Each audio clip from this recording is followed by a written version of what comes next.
Okay, the next item of business is Stage 3 proceedings on the Schools Recreational Outdoor Education Scotland Bill.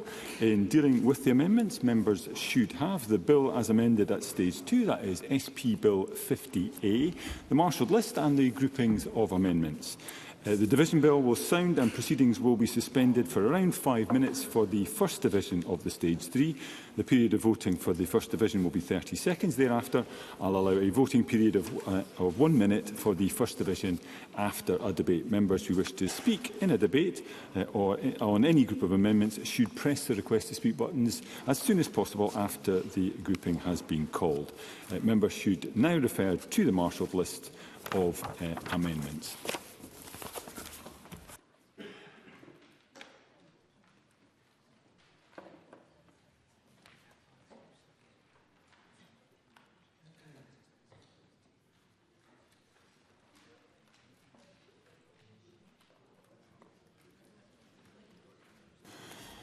Okay, I call Group 1 on guidance process. I call Amendment 1 in the name of Liz Smith, grouped with Amendments 6 and 7. Liz Smith to move Amendment 1 and speak to all amendments in the group. Liz Smith. Thank you, Deputy Presiding Officer. And before I begin my remarks, I want to thank all those who have engaged so thoroughly on this bill. And in this group, I want to thank John Mason, Jackie Dunbar, Jeremy Balfour and the Minister for their amendments.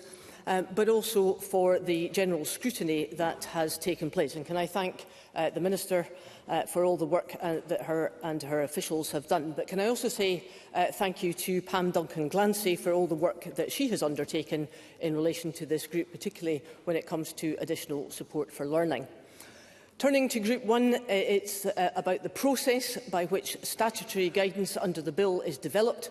Amendment 1 is a technical amendment which I've lodged, and it corrects a minor drafting error by referring to Section 1 of the bill rather than inserted Section B of the Education Scotland Act 1980.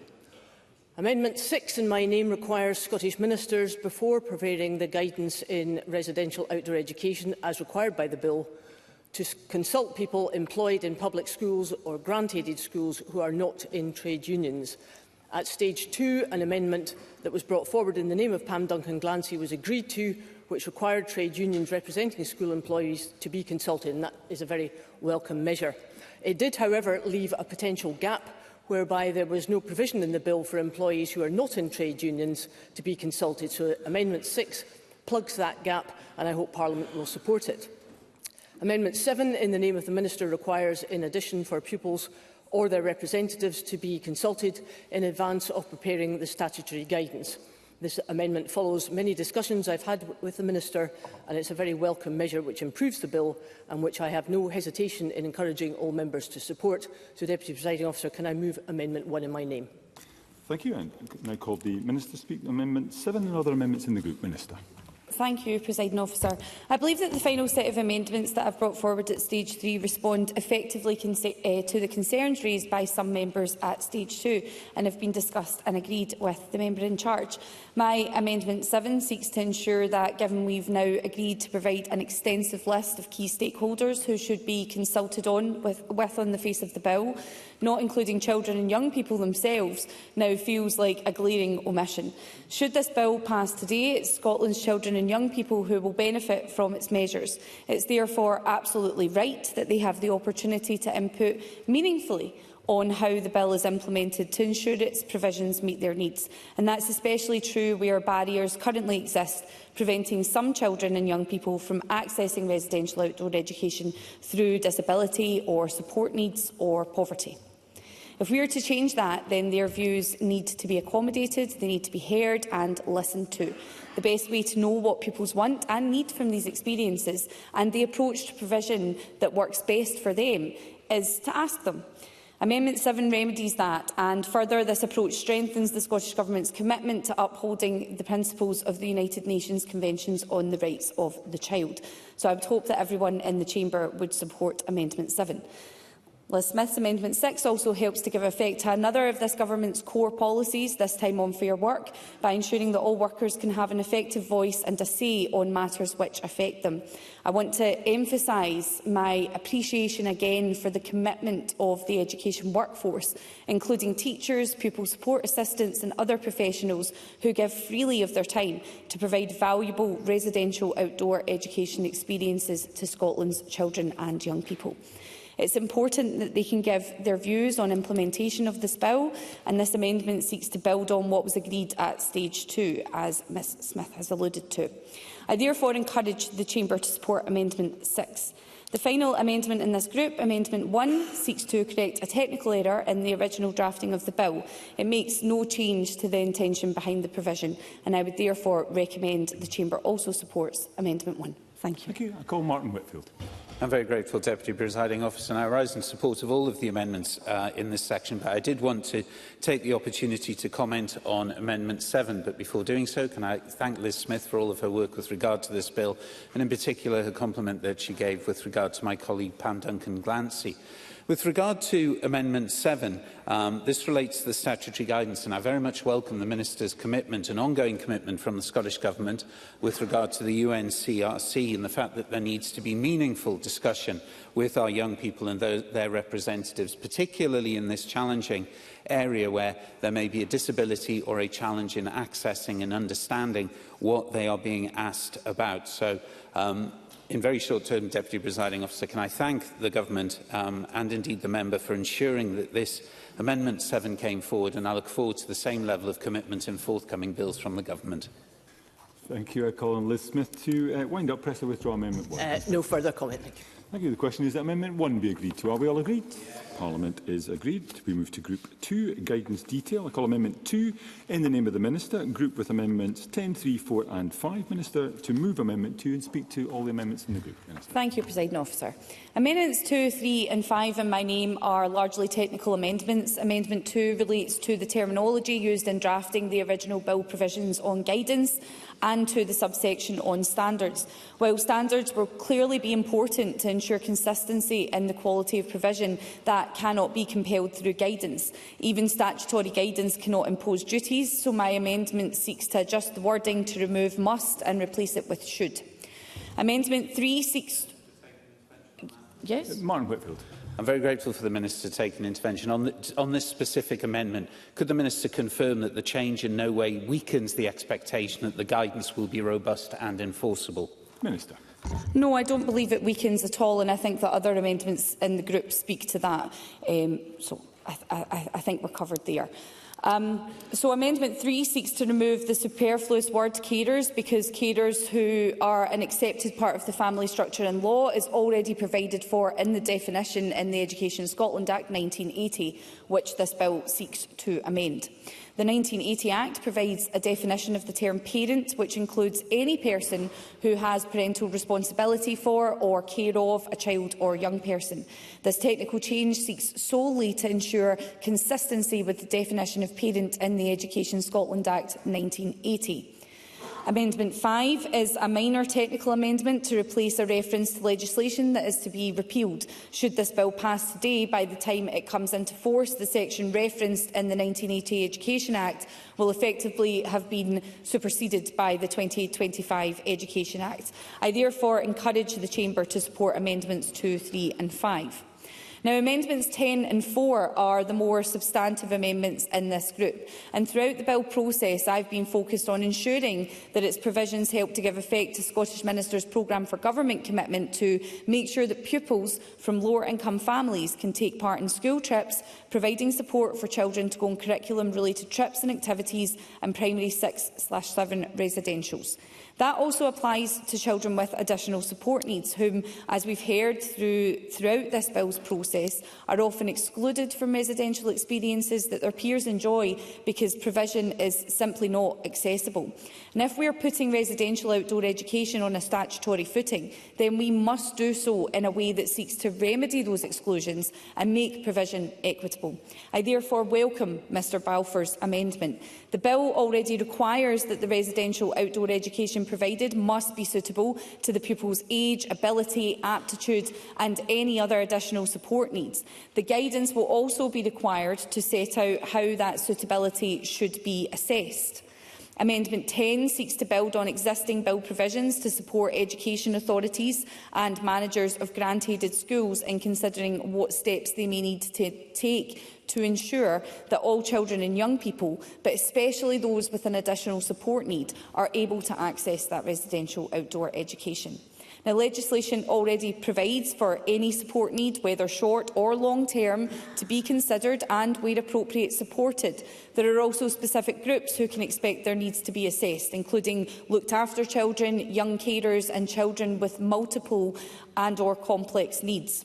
So the guidance will have to show how all these different types of need among children and young people might be supported or addressed in how residential education is provided. And I think that is something that we will all welcome. For these reasons, I would encourage the Chamber to support Amendment 10.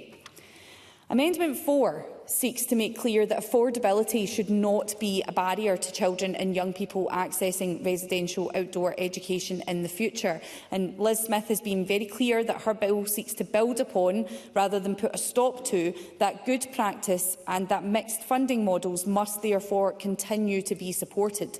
Indeed, the Member in Charge's amendment at stage 2, which was agreed to enable parental contributions to be sought, I think was a welcome addition in this regard. However, as was also made clear at committee during stage 2, there should be discretion and flexibility as to when and from whom financial contributions might be sought. There will always be circumstances where affordability becomes a consideration for some children and young people, and it would not be appropriate to ask for a financial contribution. I therefore welcome Mr Mason's amendment. I support Amendments 4 and 10, and I move Amendment 2.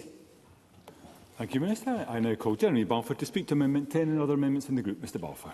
Thank you, Deputy Presiding Officer. Can I start by congratulating Liz Smith for getting this far, and I'm pleased that I think the bill does have cross-party support. Can I also thank the Minister for her constructive dialogue over the last weeks and months. As both Liz Smith and the Minister have acknowledged, my priority in engaging with the bill process has been to ensure that this provision is made available to all pupils in Scotland. I would like to take this opportunity to again emphasise my view that no child or young person should miss out on residential outdoor education because they have an additional support need, because they have a disability or a young carer, or need support from a carer or carers to be able to participate equitably in the scheme. I raised these issues in amendments at stage 2 and welcome that my concerns were shared and these important matters were given due consideration by the member and the Minister, as they promised to do. Can I also say I welcome the comments made earlier, just a few moments ago, by the Minister, particularly for young carers. I'm still concerned that not maybe next year or the year after, but in years to come, young carers won't feel they'll be able to go away because of the support that they give a family member or somebody else. And we must make sure that they are protected from this. My Amendment 10 today represents the outcome of the considerations we have had. Amendment 10 requires the statutory guidance to make provision about steps that education authorities and managers of grant-aided schools should take to support participation in residential outdoor education, particularly for pupils with additional support need. This is a welcome addition in providing schools with practical advice on how to make these often complex considerations. My hesitation regarding guidance is well documented. However, I am reassured that this amendment will support existing provisions in the bill that require a course of residential outdoor education to be the one that is suitable to the pupil's age, ability, aptitude and any additional support needs. If supported, Amendment 10 will give a strong further signal across government and Parliament to ensure that inclusion and equality sit at the heart of Liz Smith's bill. I encourage members to vote for it. Thank you. Thank you. And I call on John Mason to speak to Amendment 4 and other amendments in the group. Mr Mason. Thank you very much. As members probably know, my reservations about this bill have been to do with the financial aspects, and in particular whether the public purse should be paying for the children of better-off families who could well afford to pay for these courses and currently are doing so. If there was plenty of money available, then perhaps no family would pay, but money is tight and we need to target public expenditure. I continue to have concerns that the updated financial information has no real idea of what this bill, if passed, is going to cost. But I was happy to support Liz Smith's amendment at stage 2 to enable education authorities and managers of grant-aided schools to require a parental contribution towards their child's course of residential outdoor education. This is already the case in many schools and local authorities, and we do not wish to undercut effective existing good practice. However, a key aim of this bill is that residential outdoor education should be available to all young people, no matter how well off their families are or not, and no matter whether a child might have a disability or not. Therefore, I completely agree that there will be circumstances in which a parental contribution is not appropriate. For example, I would expect that members would agree that no pupil should be unable to participate in residential outdoor education due to their family's financial circumstances, or because of any additional costs that arise from having an additional support need.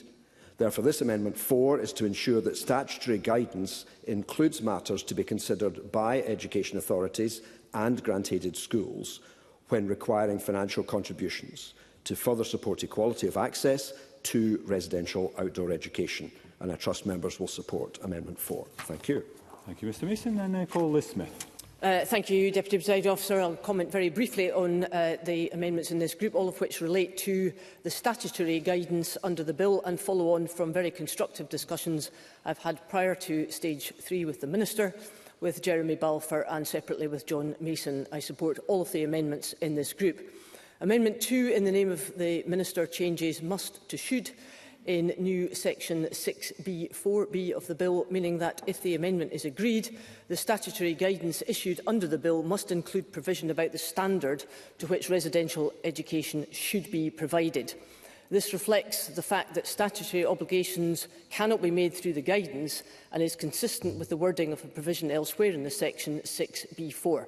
So I'm very content to support Amendment 2. Amendment 10 in the name of Jeremy Balfour and Amendment 4 in the name of John Mason add provision to the statutory guidance requiring that the guidance must include, firstly, provision about the steps taken to support participation, in particular by pupils with additional support needs, and provision about requiring of financial contribution from parents, in particular matters to be taken into account, ensuring equality of access. Both of these amendments follow on from discussions at stage 2 and immediately following that. At stage 2, the bill was amended to remove the duty on ministers to fund the full provision of residential outdoor education under the bill and to enable education authorities and managers of grant-aided schools to ask parents for a contribution. In lodging these stage 2 amendments, I sought commitments from the Minister. Firstly, that parents of pupils with additional support needs would not be charged more to cover the cost for providing for those needs to be met, and pupils whose parents could not afford it would still be able to benefit from the residential outdoor education courses. The Minister very helpfully gave commitments at stage 2. In fact, I'm very grateful to her for that. Amendments 10 and 4 further solidify these commitments by requiring the statutory guidance to include provision about pupils with additional support needs and in relation to equality of access. I therefore very much welcome both of these amendments. Amendment 3 in the name of the Minister is, as the Minister said, a minor and technical amendment to ensure consistency with the Education Scotland Act 1980, and Amendment 5 is also a technical amendment to reflect the fact that the inspection regime will be governed by the Education Scotland Act 2025 when it comes to being into force. Indeed, members may recall that Section 45 of that Act requires an inspection plan to set out information about the extent to which and how inspections will evaluate outdoor education. So I therefore welcome Amendments 3 and 4. So I conclude, Deputy Presiding Officer, by encouraging everyone to support amendments in this group. Thank you, Ms Smith. And I invite the Minister to wind up. Minister. Presiding Officer, the amendments in this group concerning provisions relating to the statutory guidance are important in both seeking to ensure the highest standard in drafting of legislation and that those the bill will most directly impact are able to have a meaningful voice in implementation. I don't have too much to add. I just want to speak to Mr Balfour's comments. Mr Balfour again put his concerns on record around young carers. This is something that we've discussed at length. And I want to, we have worked with the aim of ensuring that the bill is equitable, and therefore I just want to put on record again and emphasise that the provisions in the bill will ensure full consideration of these matters and of these pupils' needs to ensure that they will be able to access their residential trip. I would encourage members to support all the amendments in this group. Thank you, Minister. The question is that Amendment 2 be agreed to. Are we all agreed? Yes. Parliament is agreed. I call Amendment 10 in the name of Jeremy Balfour. Debated with Amendment 2. Jeremy Balfour to move or not move? Move. The question is that Amendment 10 be agreed to. Are we all agreed? Yes. Parliament is agreed. I call Amendment 3 in the name of the Minister. Already debated with Amendment 2. Minister to move formally. Moved. Thank you. The question is that Amendment 3 be agreed to. Are we all agreed? Yes. Parliament is agreed. I call Amendment 4 in the name of John Mason. Already debated with Amendment 2. John Mason to move or not move? Moved. The question is that Amendment 4 be agreed to. Are we all agreed? Yes. Parliament is agreed. I call Amendment 5 in the name of the Minister. Already debated with Amendment 2. Minister move formally. The question is that Amendment 5 be agreed to. Are we all agreed? Yes. That is agreed. I call Amendment 6 in the name of Liz Smith. Already debated with Amendment 1. Liz Smith to move or not move? Moved. The question is that Amendment 6 be agreed to. Are we all agreed? Yes. Parliament is agreed. I call Amendment 7 in the name of the Minister. Already debated with Amendment 1. Minister to move formally. Moved. The question is that Amendment 7 be agreed to. Are we all agreed? Yes. Parliament is agreed. It takes us to Group 3, reporting duty. I call Amendment 8 in the name of Jackie Dunbar, in a group on its own. Jackie Dunbar to move and speak to Amendment 8. Thank you, Presiding Officer. Members sought to introduce various forms of reporting duties through Stage 2 amendments, and Amendment 8 seeks to draw the different proposed approaches together through a single reporting duty, which I believe addresses many of the concerns raised. I consider it important that Ministers undertake a review and report on provision of residential outdoor education by education authorities and managers of grant-aided schools. This will help strengthen transparency and accountability of delivery. Throughout the bill process, it has been clear that members feel strongly that if this bill is to achieve anything, it must be to deliver more equitable and accessible provision in the future so that every child or young person who wants to can participate. Amendment 8 requires the report to set out the extent to which the residential outdoor education provided was suitable for and assessed by pupils with additional support needs and those who experience socio-economic disadvantage. It further requires the report to include an assessment of the impact and outcomes for those pupils who participated in residential outdoor education. I also know that there are outstanding concerns around potential workforce implications associated with this bill, something I raised myself during Stage 1 and Stage 2. These will need to be resolved ahead of implementation, and this is why the amendment requires for the report to also assess the impact of provision on the education workforce. Finally, the amendment requires the report to include any further steps that Scottish Ministers propose taken with respect to provision of residential outdoor education. By setting out on the face of the bill the key topics to be covered in the report, this would provide a strong signal for the wider education system on the overall areas of focus of any future data collection that partners would need to be able to respond to. The report is to be produced 5 years as soon as reasonably practicable, following the day on which this Act fully comes into force, and this will ensure Government can build up a robust bank of qualitative and quantitative data from which meaningful conclusions can be drawn. I think my Amendment 8 covers all of the key issues raised at Stage 2 and strikes the right balance in terms of reporting duties, and I encourage members to support it, and I move Amendment 8. Thank you, Ms Dunbar. Now, Martin Whitfield. Presiding Officer, now rise to confirm our support for Amendment 8 and to welcome what is in effect a piece of post-legislative scrutiny that will come about, which is becoming an increasing characteristic of bills within this Parliament, but one that we should continue to defend and ensure that all legislation carries it. I very much welcome the 5-year reporting period, but I wonder if the Minister, in being able to sum up, can give any indication of whether any earlier interim reporting may be published during that 5 years where it would be appropriate to do so. And I'd also like to thank Jackie Dunbar, the moving member, who discussed the fact of the potential effect on teachers and workforce within schools, which I know people outside of this chamber have expressed some concern about. And I hope that this goes in part way to ensuring that those fears are allayed, or if there are challenges, it is captured early on. I'm grateful, Deputy Presiding Officer. Thank you. And I call the Minister. Thank you, Presiding Officer. At stage 2, a number of amendments were laid by members relating to reporting duties and how and when those might be fulfilled. I welcomed the debate and listened carefully to what members had to say in relation to their individual amendments. I further welcomed that members did not press their amendments and accepted my undertaking to consider reporting duties more generally and bring back something at stage 3 that would deliver on most aspirations and issues that were raised. I'm pleased, therefore, to support Jackie Dunbar's Amendment 8 and note that the general reporting duty in her amendment applies to Scottish ministers. I do believe that a single reporting duty is the most effective and efficient approach. Now, the amendment avoids placing undue additional administrative burdens on local authorities, the education profession and outdoor residential education facility owners and operators. Now, just to speak to Mr Whitfield's concerns, I do understand why he may want to bring or have more interim reporting periods before the 5 years. Obviously, that's something that we could discuss. I think we have to be careful around, we obviously are laying the regulations for commencement in 2 years. There will be a number of checkpoints that we have to see for where we get there. So at the moment, we do not have a final date in terms of when this bill will be commenced. But I'm sure as part of ongoing discussions, we'd be more than happy to consider whether that's something in specific areas where that might be something that is helpful. Martin Whitfield.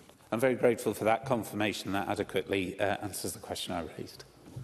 And Minister. Overall, I believe that the general reporting duty proposed by this amendment reflects a proportionate and a deliverable approach to assessing provision under the bill. I'm pleased too that the member in charge agreed to this approach, and I therefore encourage members to support Amendment 8. Thank you, Minister. And I call Liz Smith. Thank you, and I very much welcome Amendment 8 from Jackie Dunbar. As members will recall, Pam Duncan-Glancy brought forward a series of reporting amendments in the Stage 2 process, but ultimately Ms Duncan-Glancy did not press these amendments on the basis of a commitment that would be given by the Minister to consider a general reporting duty, and Amendment 8 gives effect to that commitment. I particularly welcome the fact that Amendment 8 requires the report to set out an assessment of the quality of access to residential outdoor education, including the extent to which the residential outdoor education provided was suitable for and accessed by pupils with additional support needs and pupils who experience socio-economic disadvantage. Equality and equity of opportunity have always been at the heart of the policy underpinning this bill, and I know that that's an ambition which is shared by the Minister. At the same time, it's been clear throughout the bill's passage that data collection in the sphere of residential outdoor education has been patchy for a number of years, and Amendment 8 seeks to address some of these issues, ensuring better data collection and reporting, and further ensuring that the issues faced by children who either have additional support needs or experience socio-economic disadvantage are considered and reported on and addressed as appropriate. Thank you. Thank you. And I call on Jackie Dunbar to wind up, press to withdraw Amendment 8. Nothing further to add, Presiding Officer, so I move. Thank you. The question is that Amendment 8 be agreed to. Are we all agreed? Parliament is agreed. We move to Group 4, Facilities. I call Amendment 11 in the name of Jeremy Balfour, in a group on its own. Jeremy Balfour to speak to move and speak to Amendment 11. Thank you again, Deputy Presiding Officer. I move Amendment 11 in my name. This is to allow facilities to provide residential outdoor education, that they have to put in a change-in-place toilet within 5 years of Section 1 coming into force. I moved a similar amendment at Stage 2, and the Minister pointed out that perhaps it wasn't absolutely correctly drafted, and we'd have problems in regard to amending other pieces of legislation and also calling it changing places toilet. Taking those words to heart, I have redrafted the amendment to simply put in what has to happen, and also, rather than describe it as a changing place toilet, to just outline what is made up of a changing place toilet. The reason for doing this, Deputy Presiding Officer, is that we can have all the funding, we can have all the children, we can have all the will in the world, but if a facility isn't suitable for a disabled child to be able to go to and use, they will be excluded. And all the evidence that we have gathered over the last number of years by Scottish Government and by others is that the changing place toilet is the toilet that makes the difference to those with certain disabilities. And it would seem reasonable to me that residential outdoor education centres should have this type of toilet within 5 years. There is Scottish Government funding for these toilets to be put in if there is a financial issue, but without this, I genuinely believe that we will exclude a substantial minority of children from being able to benefit from this. That's why I believe this amendment gives plenty of time for it to happen, is proportionate and will open it up, and I hope members will support it. Thank you. Thank you, Mr Balfour. And now call the Minister. The Scottish Government champions and supports the rollout of changing places toilets in appropriate public settings, and this includes providing funding of £10 million across this financial year and next to create up to 150 additional community toilet facilities for people with complex disabilities and health conditions across Scotland. And this builds on progress to date, which has seen the number of changing places toilets across Scotland increase to 270, including a 30% rise since 2019 alone. I very much appreciate Mr Balfour's intention with Amendment 11 and welcome the member reaching out in advance of lodging it to seek my views on the proposed approach. Mr Balfour will therefore be familiar with the points I'm going to set out in my position on this amendment. For assurance, I believe that existing provisions within the bill will ensure that pupils who may require a changing places facility and their associated needs will be considered in terms of the requirements set out in inserted section 6A3C and the statutory guidance, which must include relevant content under section 6B4C. As has already been discussed, I also welcome Mr Balfour's Amendment 10, which would further strengthen the place and the priority given to ensuring equity in provision and access for pupils with additional support needs. And Mr Balfour is right to draw attention to the need for residential outdoor education facilities to have to consider making adaptations to ensure they can meet the needs of all pupils, including disabled pupils. However, Amendment 11 seems to preempt a robust analysis of what the overall adaptation requirements may look like that will be required to ensure deliverability of the bill should it become law. A key requirement for our... Yes? Martin Whitfield. I'm very grateful for the Minister to take an intervention, and she's hinted at some of the challenges that may exist with this amendment, of which, of course, there must be great sympathy extended towards. Is the Minister confident that the alternative measures and indeed the guidance will ensure that pupils requiring such facilities do not feel excluded from accessing them? Minister. Confident, and I have something to show that confidence, which I'll get onto in a second, but there are other reasons over and above what I've already laid out that I'm about to come on to. So a key requirement for our delivery plan for this bill will be to map existing sector capacity compared to the demands to be generated by the legislation upon commencement. This will ensure that consideration of adaptations across the residential outdoor education sector is informed by different pupils' needs and can be both designed and planned for in a way that ensures effective delivery at both a regional and a national level. I'm really encouraged by the feedback I've received from the residential sector, that they are very prepared and very enthusiastic to make the changes and to build out facilities to support implementation of this bill, and that includes the equity of provision for all our pupils. Another challenge with this amendment is that it asks centres to go above and beyond what is required of them under existing planning legislation, which could incur significant additional costs that risk making the bill unaffordable and undeliverable. But for some facilities, such as campgrounds or sailing boats, it will simply not be possible to comply with the requirements stipulated by this amendment. So this would unhelpfully restrict the range of providers available to respond to the legislation. And I'll take Kevin Stewart. Thank you, Presiding Officer, and I thank the Minister for giving way. I have some sympathy with Mr Balfour's amendment because I've been a great advocate, like he has, for changing places toilets. However, I do recognise that there are some facilities where it will not be possible to put those changing places facilities in place. I wonder if the Minister could say whether the Government will look at, as we move forward, whether there is the possibility of mobile changing places toilets coming into play in some of these facilities where it may be impossible to build a fixed changing place toilet. Minister. I think that's certainly something that could be considered. I don't know the full detail on mobile changing places facilities, but I could understand that, we wouldn't want some pupils losing out of a residential outdoor education visit to a specific facility because of the lack of those facilities. So absolutely that could be something that can be considered going forward. I don't have anything much further to add. I would simply say I cannot support Amendment 11 and I must ask the Chamber to do the same. Again, I call Liz Smith. First of all, can I put on record, as I did at stage 2, the very high regard that I have for the tireless and constructive way in which Mr Balfour has campaigned on issues affecting disabled people in the 10 years that he's been in this Parliament. I very much welcome his engagement with the bill, championing, as he has, the issues affecting disabled people and also children and young people who have caring responsibilities. In relation to Amendment 11, like other members, I have sympathy with the policy intention behind it.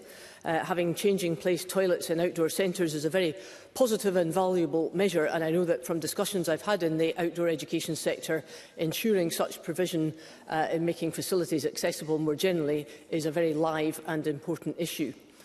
There is, however, a technical issue about this amendment, and that's because the bill is about more than just outdoor centres. Facilities that could be used for providing residential outdoor education within the terms of my bill include outdoor centres, but also youth hostels and camps, and the Minister mentioned sailing boats. So the list in the bill is, and I quote, without limitation. So Amendment 11 would have the effect of requiring any of these facilities to have a changing place toilets. And Mr Stewart has just intimated that in some instances that might not be possible. So can I agree with the Minister on this? While we welcome the intention behind it, it's an amendment which I don't think is workable, and for that reason we will not be supporting it. Thank you. Thank you, Ms Smith. And I call on Jeremy Balfour to wind up. Press to withdraw Amendment 11. Mr Balfour. Thank you, Deputy President. I am, I have to say, disappointed by the response by the Minister and by Liz Smith on this. Words we are good at in this Parliament for disabled people. I'm afraid actions sometimes don't always follow. The Deputy First Minister gave a very helpful closing speech last Thursday in regard to BSL about how her government was going to go forward and campaign and make sure that this would happen. But it was interesting, even at stage 2, Deputy Presiding Officer, when I brought forward an amendment for BSL, that was rejected, but Gaelic was accepted. And I think the disability community hear that. They hear that Gaelic is important, BSL less so. And again, I think we've heard lots of warm words in regard to... yes, of course, Mr Allen. Alistair Allen. I hear what the member says, and I would echo what's been said about the dedication that the member has had to supporting disabled people. But will he just acknowledge, before we set up any false divisions here, that many of us have campaigned both for Gaelic and for BSL? Jeremy Balfour. I duly check that, but I think the point I'm making was that the committee at stage 2 didn't do that. And I think, yet again, we've heard words from a minister such as she's concerned about cost. She's concerned about implementation. And my big fear is that what we will see down the road is a number of places saying, well, this is just too expensive to do and not having to do it. Mr Stewart, in his intervention, actually took some of the words away. And again, I was disappointed the Minister doesn't know about how you can have portable change-in-place toilets. That would rectify many of the issues that she has in regard to some of the other facilities.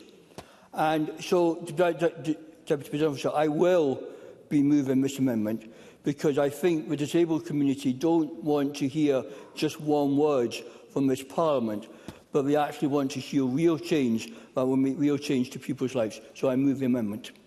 Thank you. Mr Balfour, the question is that Amendment 11 be agreed to. Are we all agreed?